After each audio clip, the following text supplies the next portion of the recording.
енді ішіп жүрген адам тоқтауға болмайды ғой, сразу тоқтауға ол қиын болады.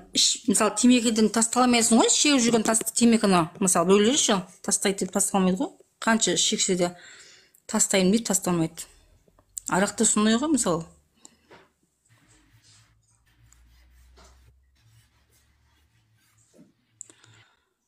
Жоқ, өсек кеткенде ол турасын айтып тұрмын да.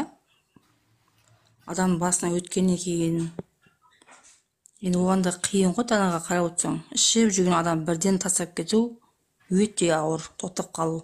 Арасында сөйтіп тастау керек та, азырақ мысалы. Күніге бірақ ішіп жатқан жоқ қой, еш күнде бір стакан кішкене, 100 грамм кішкентай. Одан артық ішпеу керек.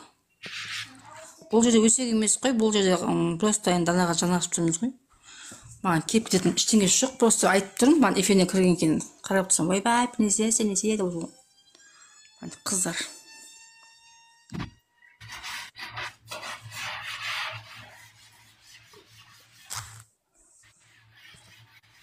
Ит ішпейтін арақ қой, негізі бүйтіп қарап отырсаң, арақ ше.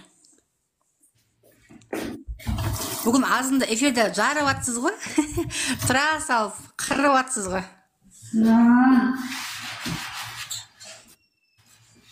Сондай болып қалады арасында. Мен шығып қайтып көрсем, ана қыз отыр екен, бәндегі ақша сұрап. Мен олай айтқан жоқпын, бұлай айтқан жоқпын деп. Сосын қыздар айтып жатқан, не алдың?